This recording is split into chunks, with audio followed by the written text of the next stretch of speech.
नमस्कार, मी Kshitija. Welcome back to our YouTube channel. तर आज सकाळी घरातली सगळी कामं आवरून मी ऑफिसचं काम करायला बसले. गिरिजाबाई झोपल्या होत्या, तर म्हणून मी बेडवरतीच माझ्या कामाचा पसारा मांडला.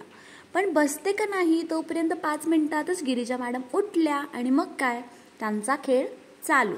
छोटी राशी पण जागीच होती. गिरिजा उठल्यावरती लगेच तिनं टेडी बेअर घेतला आणि संपूर्ण बेडवरती दंगा करायला चालू केला.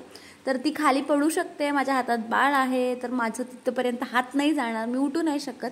तर त्यामुळं म्हटलं की सरळ आपलं खाली जाऊन बसलेलं बरं, म्हणून मी सगळा माझा पसारा घेतला आणि पुन्हा हॉलमध्ये येऊन बसले. लहान बाळांचं कसं असतं ना, म्हणजे आपण मोठे ज्या गोष्टी करतो तर ते लगेच कॅप्चर करतात आणि लगेच ते करायला चालू करतात.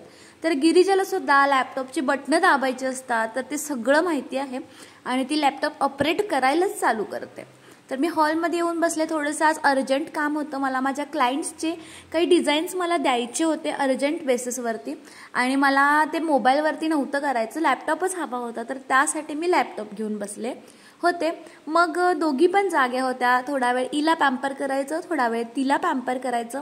तर मी हा ट्रायपॉड स्टँड घेतला आहे मिशोवरून, जो की मला फक्त 150 रुपीजला मिळाला आहे, जो की खूप बेस्ट प्राईसमध्ये मिळाला आहे. आणि तो मी रेकॉर्डिंगला पण यूज करत असते.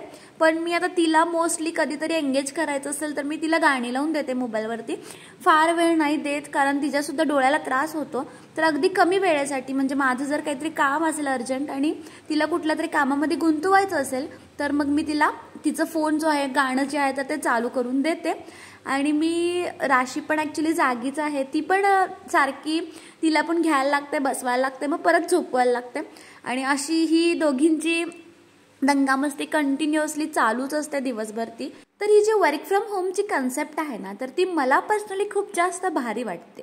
म्हणजे बघा ना, आपण घरी राहून छान आपल्या बाळांची देखभाल पण करू शकतो आणि आपण काम करून चांगलं उत्पन्न पण कमवू शकतो. कम्पेअर्ड टू जर मला बाहेर जावं लागलं असतं तर माझं अर्ध्यापेक्षा जास्त लक्ष माझी बाळं काय करत असतील, ती उठल्यात का, झोपल्यात का, त्यानंतर त्यांनी खाऊ पिऊ व्यवस्थित केलाय का, तर याकडे लागलं असतं. आणि झालं असतं असं की एकतर माझं कामावरती पण मी 100% कॉन्सन्ट्रेट करू शकले नसते, प्लस मला लहान बाळांची काळजी लागून राहिली असते. इवन तो मी काम जे आहे तर ते माझ्या फॅमिलीसाठी करत असले तरी सगळ्यात मोठं म्हणजे मॉम गिल्ट जे आहे की मी माझ्या मुलांना सोडून बाहेर जाते, तर ते खूप जास्त मला सतवत राहिलं असतं. पण आत्तासुद्धा मी वर्क फ्रॉम होम करते, पण तरीसुद्धा कुठेतरी मॉम गिल्ट राहतं की मी माझ्या मुलांना 100% टाईम नाही देऊ शकत. तर हा जो गिल्ट आहे ना, तर तो आपल्या लेडीजचा सगळ्यात जास्त मोठा प्रॉब्लेम आहे. म्हणजे आपण 100% दिलं तरी आपल्याला गिल्ट वाटतो, 50% दिलं तरी आपल्याला गिल्ट वाटतो. तर फक्त एक मॉमच म्हणून नव्हे, तर ॲज अ वाईफ किंवा as a responsible family person आपल्याला प्रत्येक गोष्टीमध्ये काही ना काहीतरी गिल्ट असतंच. असो, तर आमचं ऑफिसचं काम जे आहे तर ते झालेलं आहे आणि आत्ता मी थोडासा क्वालिटी टाईम जो आहे तर तो स्पेंड करत आहे. तर क्वालिटी टाईमचं म्हटला तर दिवसातला बराच वेळ आम्ही असा तिघी एकत्र क्वालिटी टाईम स्पेंड करत असतो. तर राशी पण आता मोठी झालेली आहे, तर ती जास्त वेळ पाळण्यामध्ये पण झोपून नाही राहत. तर गिरिजा काय करते, गिरिजा कशी खेळते, तर ती कंटिन्युअसली तिच्याकडे बघत असते आणि मी बी ती खुश पण होत असेल. गिरिजाकडे बघून ती हसते सुद्धा.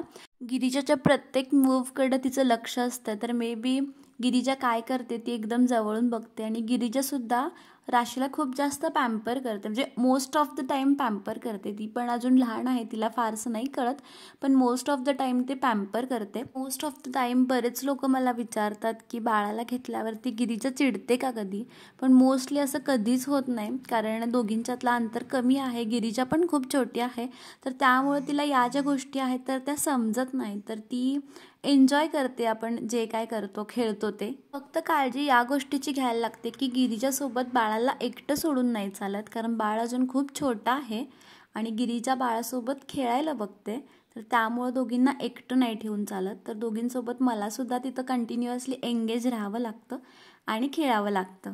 तर दिवसभर आमचे असे सगळे खेळ चालूच असतात. तर फक्त आमची खेळणी बदलतात, आमची बसायची जागा बदलते, पण at the end of the day आम्ही तिघीसुद्धा तिथेच असतो. नेक्स्ट डे माझ्या नवऱ्याचा बड्डे होता आणि त्याचे काही क्लिप्स मी शेअर करते. आणि त्यांच्या मांडीवरती बसलेलं जे बाळ आहे, तर बऱ्याच जणांनी विचारलं ते कोण आहे. Happy birthday to you, happy birthday to you, happy birthday to you, happy birthday to you. बाळ गिरिजाच्या आत्याचा मुलगा आहे शिवम. बऱ्याच जणांना कन्फ्यूज झालं. इथे आहे राशी आणि बऱ्याच जणांना वाटलं की ती राशी आहे आणि एवढी मोठी कशी दिसते, तर तो आहे शिवम. 10, 20, 30, 100 झालं.